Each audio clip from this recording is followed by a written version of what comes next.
Hello and welcome to Biblical Theology Today. We wanted to continue our investigation about this idea about the sons of God and the daughters of man. And if we look at the common arguments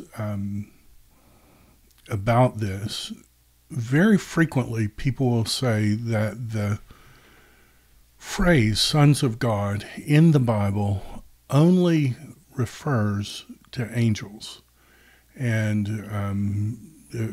Job 1 and 2, Job 38 are cited. Jude is cited, all supporting the angelic view. And I want to just question that and see if that's true. And it is true that in manuscript B19A, so that's the manuscript that BHS is taken from. It's BHS is just a very faithful reprinting of B19A. This is the oldest complete manuscript available of the Hebrew Bible, and it's not the oldest, it's the oldest complete, and that's why printed Hebrew Bibles tend to follow it. And it's clear that the reading of that text is, when you go to that, you don't really run across the exact phrase, sons of God, being applied elsewhere out of Job 1 and 2 and Job 38. We will talk about Job and Jude on another occasion, but I want to try to make the argument, and here's my case, that the clearest use of the idea sons of God in the Old Testament and New is of the redeemed people of God who willingly submit to God's rule. Ultimately, God's people and God's place under God's rule becomes a single person, the Son of God. And the sons of God in Genesis 6, I'm arguing in these videos, are not angels marrying women or copulating with women, but rather the sons of God are those who are calling on the name of the Lord and yet compromising that through intermarriage with pagans. And what I want to point out that there is a textual issue here. And so I put these notes together a few weeks ago, and I maybe should have looked at it, but the reading here, it says, this is Deuteronomy 32:8, and it says, according to the number of the sons of Israel. And it's interesting, B19A usually has 3 columns, and it's very organized, but here at the end, for some reason, they put it in one big paragraph, and then they have, B19A has a break in the middle, and I have to confess, I don't really understand why. It took me forever to kind of look at, I was looking at here, but the end of this line goes to the start of this. And notice in this verse, and I suppose I could bring up something to help us here. If you give me a second, I'll pull up maybe accordance here. I'm just turning it on right now. So and maybe I'll turn this off and I'll add a parallel of the ESV. That'll probably be good. I usually do this in class, but I didn't have this up when I started this. So 32:8 is what we're looking at. And in the translation, it says, when the Most High gave the nations their inheritance, he divided mankind. And notice that the sons of Adam, and you can see that's picked up in the Septuagint, he divided the sons of Adam. He fixed the borders of the peoples according to the sons of God. And if you look at the ESV, they're doing sons of God, but you can see B19a has sons of Israel. And there's a quote, and it says, compare the Dead Sea Septuagint Masoretic text of the sons of Israel. And let me just click that out of the way and move this over. So it's true, the sons of Adam, according to the number of the sons of Israel. But the reason, in B19a, if memory serves me, it's a dated manuscript, and if memory serves me, it was written in 1008 AD, so it's fairly late in terms of manuscript, but because it's the oldest complete one we have, that's why it's used. The Aleppo Codex is, I think, 80 years older, but it doesn't have, well, I take that back. I'm not sure if it has this section or not, but it's clear that B19a, the text behind BHS, has sons of Israel, but the ESV chooses to go with sons of God. So, if you have Logos, they have this wonderful thing called an index to the Dead Sea Scrolls, and when you pull up Deuteronomy 32:8, it has two manuscripts, 4Q37 and then 4Q45, which apparently is written in Paleo Hebrew script. Now, what these numbers mean, the Q stands for Qumran, and 4 is which cave they found it in. So this is the 37th scroll that they found in the cave. This is the 45th. Both being from Cave 4 at Qumran. Well, we live in a world where, 50 years ago, to be able to consult those manuscripts, you would, have to be in PhD studies in Jerusalem or somewhere, and then it would be, questionable if you actually got to look at the scroll. But we live in a day and age where all this is accessible on websites. And so I looked at the Dead Sea Scrolls, and this is the Leon Levy connection, and you just have to find 4Q37, and you see the number here, 4Q37, or the other name, 4Q Deuteronomy J, and it has the fragments. And,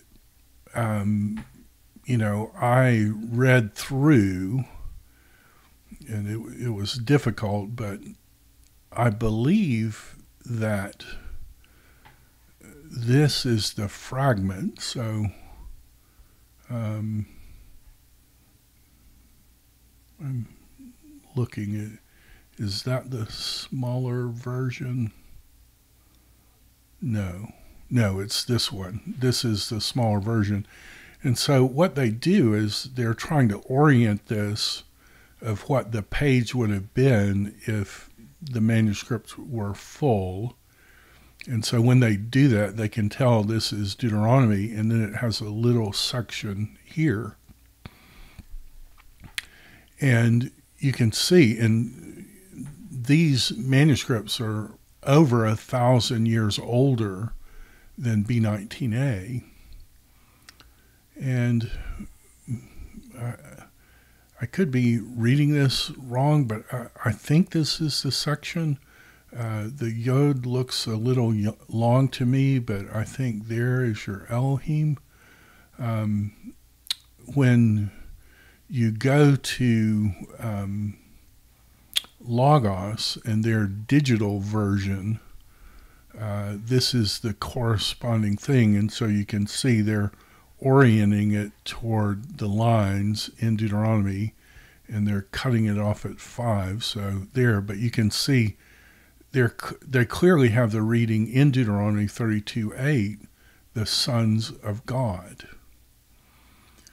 So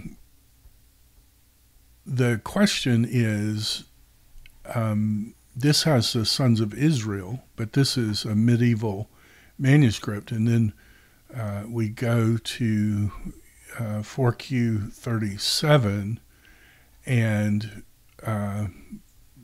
when we zoom in on that, and I think I went through these images, and I think this is the one, this is the transcription in Logos. Clearly they're reading sons of Elohim. The Paleo Hebrew fragment is missing the section, so it doesn't have that part. So it does have Deuteronomy 32. What is this verse again?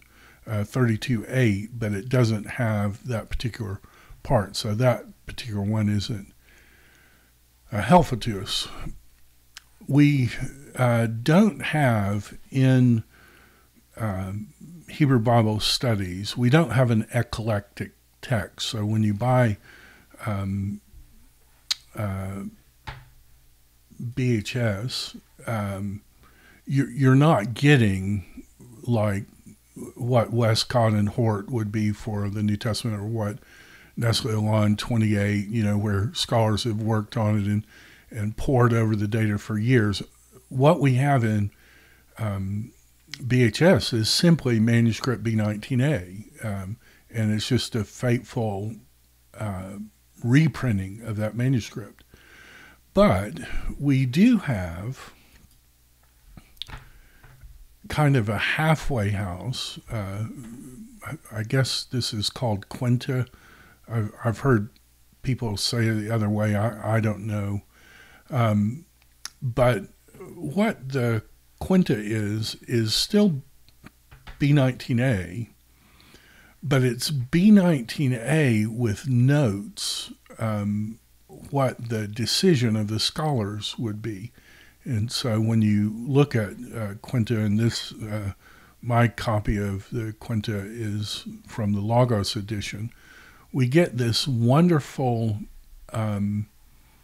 text critical note about the reading Sons of Israel, that Sons of Israel is what is read in B19A. Now, if you're new at all to text criticism in the Old Testament, it's not easy because all of this is like using abbreviations, and sometimes it's in Latin. Logos has a great way of translating this, but I think what this note says is the sons of Israel, the Samaritan Pentateuch, Aquila, which is a revision of the Septuagint done by Christian apostate. He's moving people away from Christianity. Theodotion, Symmachus. So these are 3 Greek translations. I guess that's the Vulgate.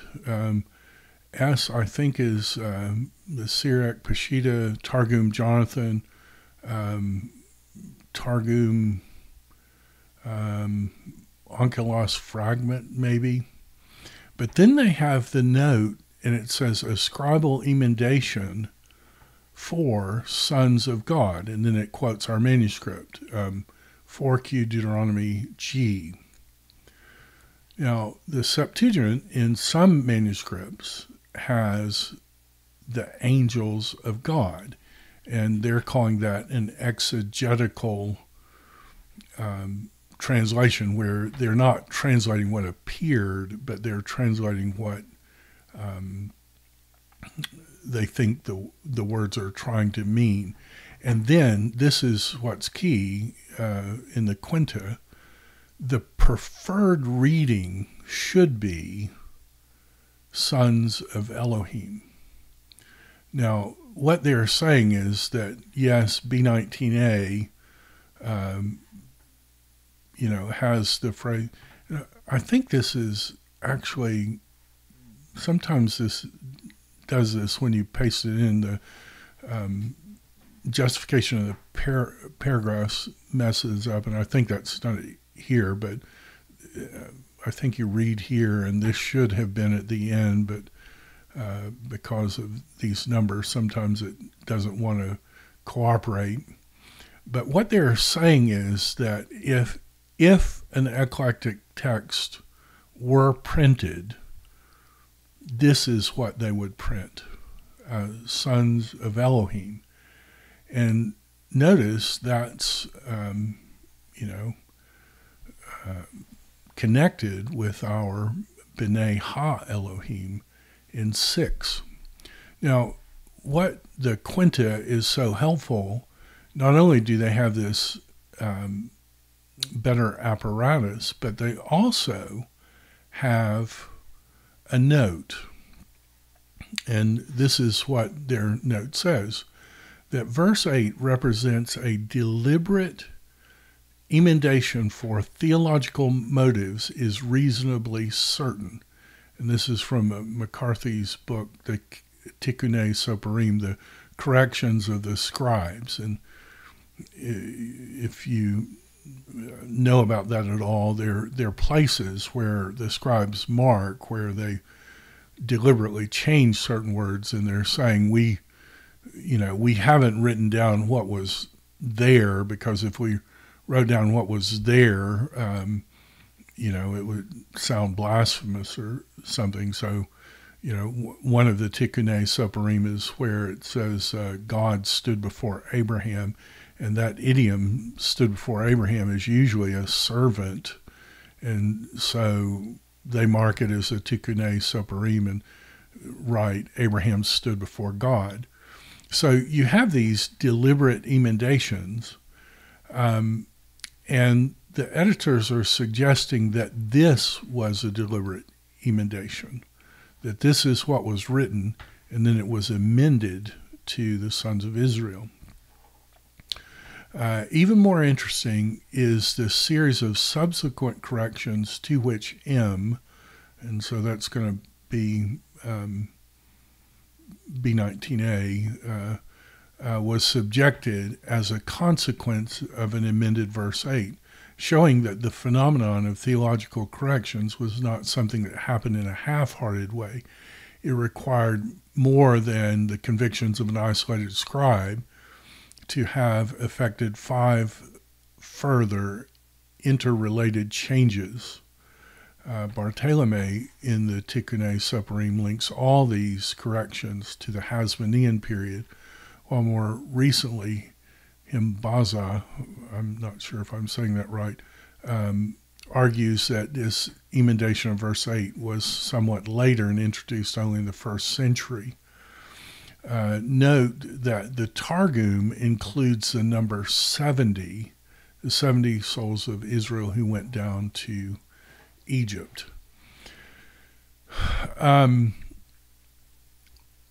But let's say for a minute that this suggestion of the Quinta is right.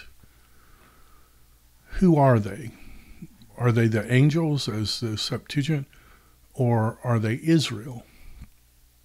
Well, I would just encourage you to go to Deuteronomy 32 and just read through it and ask yourself, if 32:8 is the original, the sons of God, are these entities angels, or is it Israel? Because here are the surrounding verses. They have dealt corruptly with him, and this is Israel. They are no longer his sons. So who are the sons of God in Deuteronomy 32? It's clearly Israel. Because they are blemished, they are a crooked and twisted generation.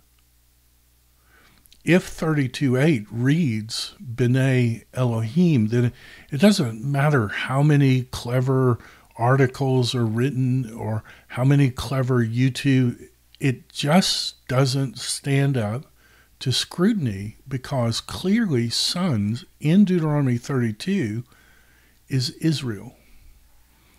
32:6, is he not your father who created you? Is that angels or Israel?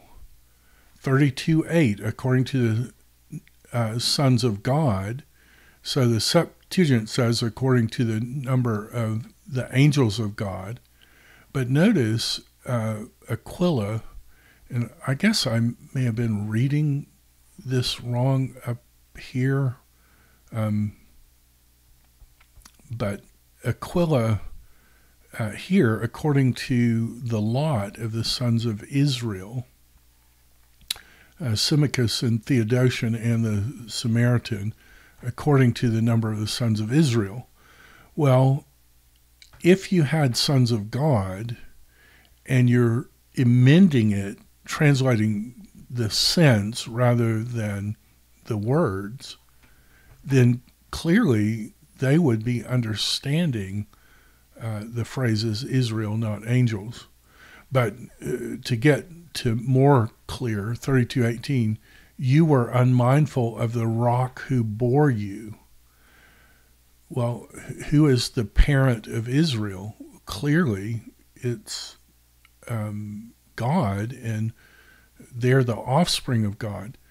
32:19, the Lord saw and he disdained the provocation of his sons and his daughters. Are these angels or are they Israel? 32:20, and he said, I will hide my face from them. I will see what will become of them, because they are a generation destroyed.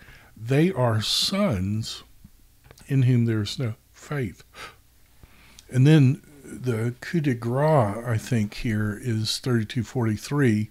Rejoice, O heavens, together with him. Bow down to him, all you gods, for he will avenge the blood of his sons. Well, who are the sons of Elohim in chapter 32? Angels or Israel?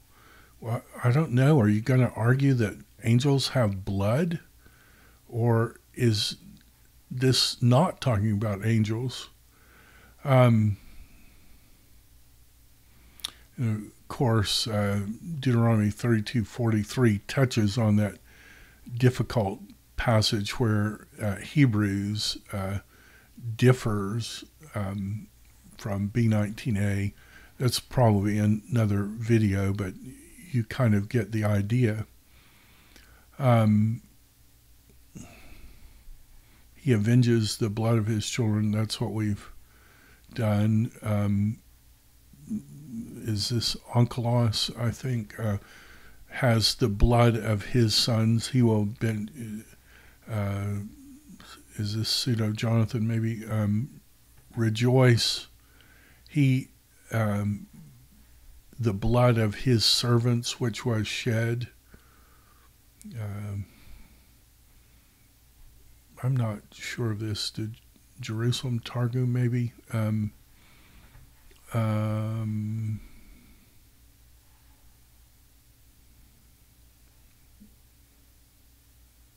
I can't really see that one.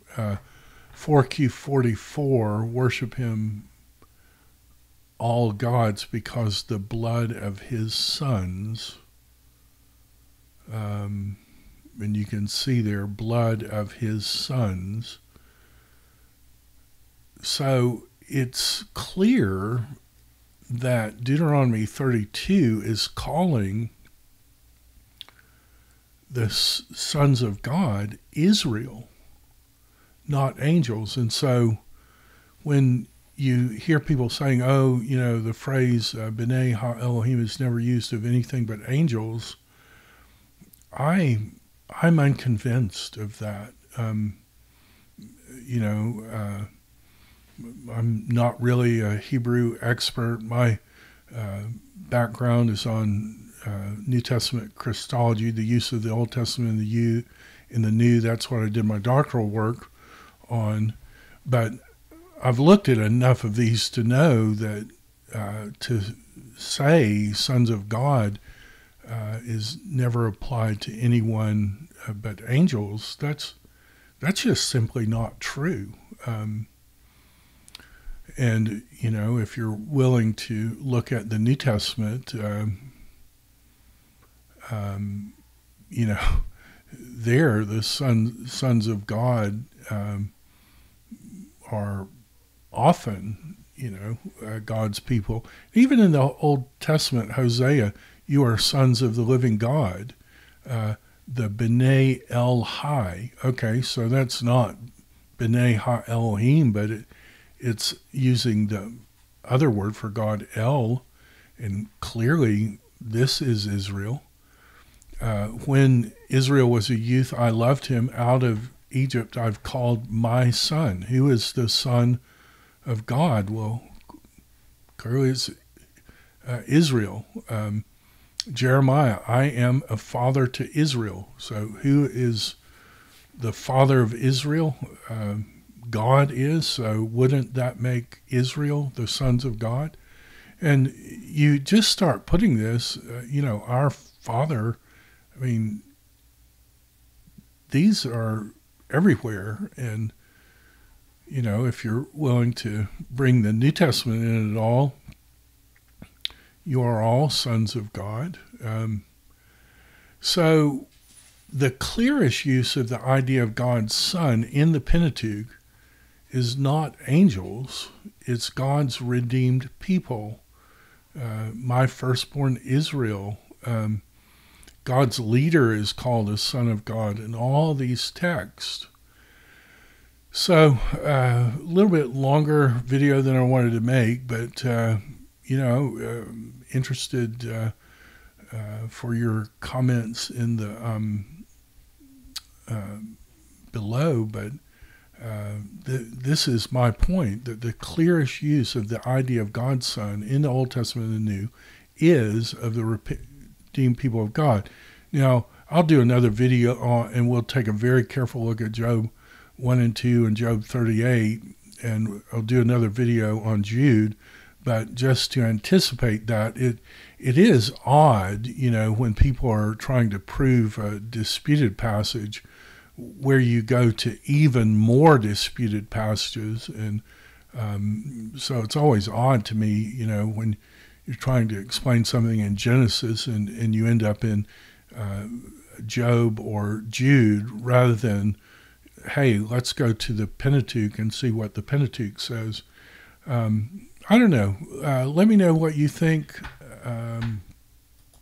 I really appreciate the interaction on the channel, and I'll look forward to talking to you next time. Thanks.